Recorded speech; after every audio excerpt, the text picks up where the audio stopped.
मोदी के इंटरनेशनल छवि की भारत में चर्चा है। नड्डा से लेकर जावड़ेकर से लेकर योगी सब ने कहा है कि यह गर्व की बात है।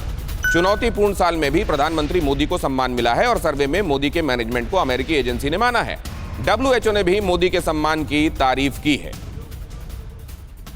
भारत के लिए गौरव का विषय है, प्रधानमंत्री नरेंद्र मोदी जी का अप्रूवल रेटिंग सबसे ज्यादा 55% आया है। मोदी जी की लोकप्रियता और सबसे विशेष बात है कि पिछले 6 साल दुनिया के एकमात्र नेता ऐसे हैं जिनकी लोकप्रियता लगातार बरकरार है या बढ़ रही है। 6 साल, इट्स अ रेयर फिनोमिना। लेकिन क्या वाकई हमारे मुल्क ने सबसे बड़ा चैलेंज कोविड, क्या उसको दूसरों के मुकाबले, एब्सोल्यूशन में कोई चीज नहीं होती, लेकिन अगर आप कंपेयर करेंगे, ठीक है एक मॉडल ताइवान का भी है, लेकिन अगर आप देखें तो मोटे तौर पर क्या हमने अच्छा काम नहीं किया है, क्या हमारी एजेंसीज ने अच्छा काम नहीं किया है? चैलेंज के जो बड़े बड़े पैरामीटर्स हैं उसमें क्या गवर्नेंस के हिसाब से ठीक काम नहीं हुए हैं क्या? और आपको महसूस क्या होता है एक सिटीजन के हिसाब से, एक वोटर के हिसाब से, आपके आसपास जो चीजें आप देखते हैं पहले के मुकाबले अभी? जाहिर है उसको बहुत अच्छा होना चाहिए एब्सोल्यूशन में, लेकिन अगर बात करेंगे तब, अगर कंपैरिजन में करेंगे तो चीजें ठीक नहीं हुई हैं क्या? अच्छा होता अगर इन नेताओं के अलावा, जिनको मैं दिखाने वाला हूं, उसके अलावा कुछ विपक्षी नेता भी यहां आकर यह बात कहते कि यह देश की उपलब्धि है।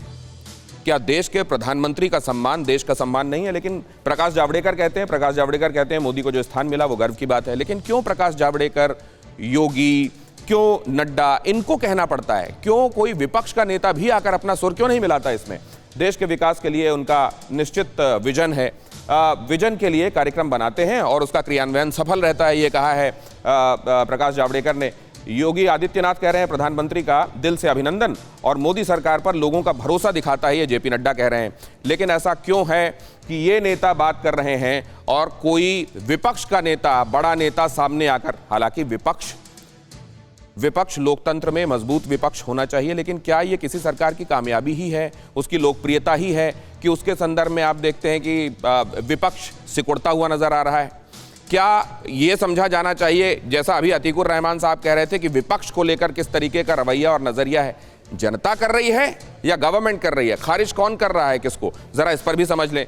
अब चलते हैं रोहित चहल के पास। रोहित चहल, जब आप ये देखते हैं, अभी मैंने कह दिया तो आशुतोष जी को मैं प्रवक्ता नजर आ रहा था भारतीय जनता पार्टी का जी, लेकिन ऐसा क्यों है कि कोई विपक्ष का नेता, आशुतोष जी ने शुरुआत जरूर की लेकिन वो सिर्फ लिफाफा था, मजमून आपने भी देख लिया क्या था?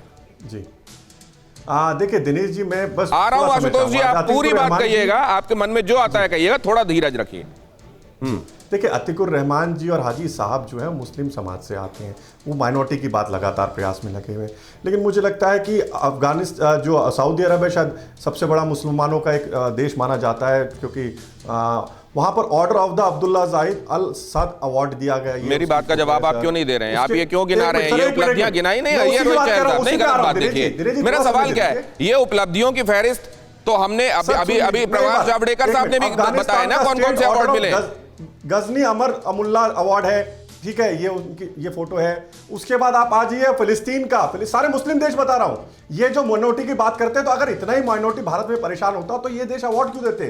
सर आज दुनिया भारत को मान रही है, विपक्ष नहीं माने कोई बात नहीं, फिलिस्तीन भी मांग रहा है, आपकी इस बात पे एक सेकंड यहीं रुकिए, एक सेकंड यहीं रुकिए। हालांकि आशुतोष इसमें नाराज होंगे थोड़ा, लेकिन उन्हीं से मैं परमिशन लेके यहीं पे तुरंत इसी नोट पर बात कर लेना चाहता हूं। एक सेकंड, रोहित चहल, अतीकुर रहमान जवाब दे दीजिए कि क्या उनसे बड़े, एक सेकंड यार, अब रोहित चहल आप बोले चले जाएंगे तो मैं बात कब करूंगा? अतीकुर रहमान जी,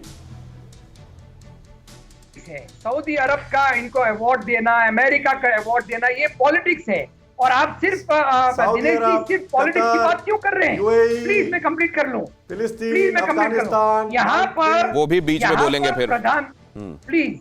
यहाँ पर प्रधानमंत्री का ये जो भी अचीवमेंट है, इसको अगर एंडोर्स करते रघुराम राजन जैसे लोग, अमर्त्य सेन जैसे लोग, हमारे दिग्गज वाइस चांसलर तमाम यूनिवर्सिटीज के अगर इसको एंडोर्स करते तो मैं मानने को तैयार था।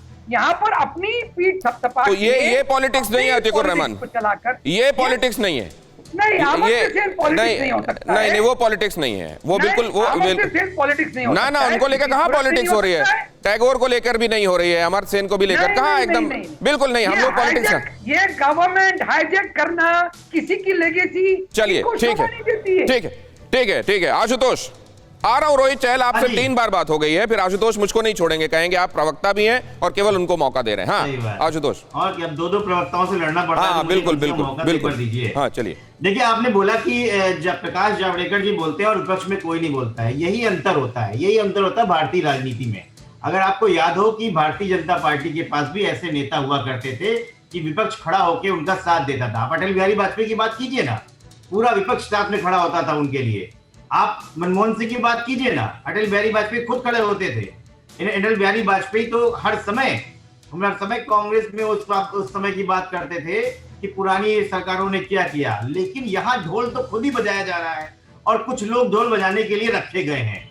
अभी आप बात कर रहे थे कि भारतीय जनता पार्टी के ये जो चहल जी हैं, इन्होंने बात को घुमा के कैसे अतीकुर रहमान जी पे हिंदू मुस्लिम डालने की कोशिश की।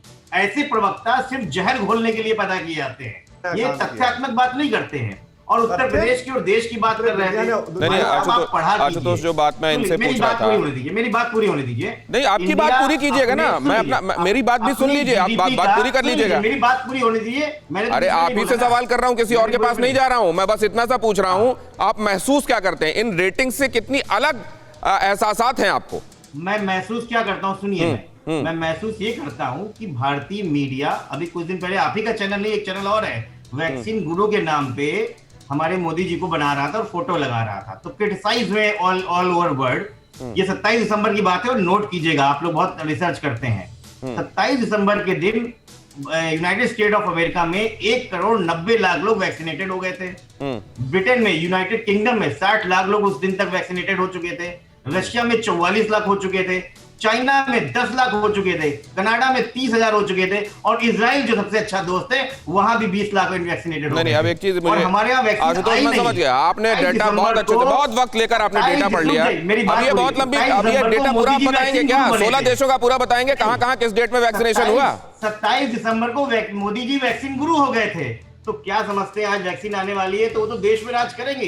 ये है मीडिया और पत्रकारिता का 27 दिसंबर को नहीं, किस वैक्सीन, एक सेकंड इस देश का प्रधानमंत्री जिन जगहों पर वैक्सीन डेवलप करने का काम किया जा रहा है, वहां जाकर भाप रहा है। इतने बड़े पॉपुलेशन वाले डाइवर्स देश में इसको कैसे किया जाना है? इसको कि आप खड़े होकर बोलते कि हिंदुस्तान का साइंटिस्ट, हिंदुस्तान का डॉक्टर जिसने देश में तहलका मचाया, उसको सलाम है, वो वैक्सीन गुरु है। तो कम से कम हम लोग भी सैल्यूट मारते। लेकिन नहीं तो क्या हमने ये नहीं कहा?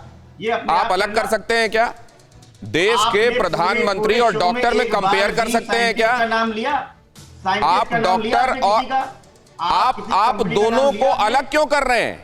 क्या उसी सिस्टम के दोनों कंपोनेंट नहीं है क्या? आप लोगों को आशुतोष, ये क्या लॉजिक दे रहे हैं आप? ये क्या लॉजिक दे रहे हैं आप वैक्सीन की बात कर रहे हैं। परवाह देश की, सोमवार से शुक्रवार रात 10 बजे TV9 भारतवर्ष पर।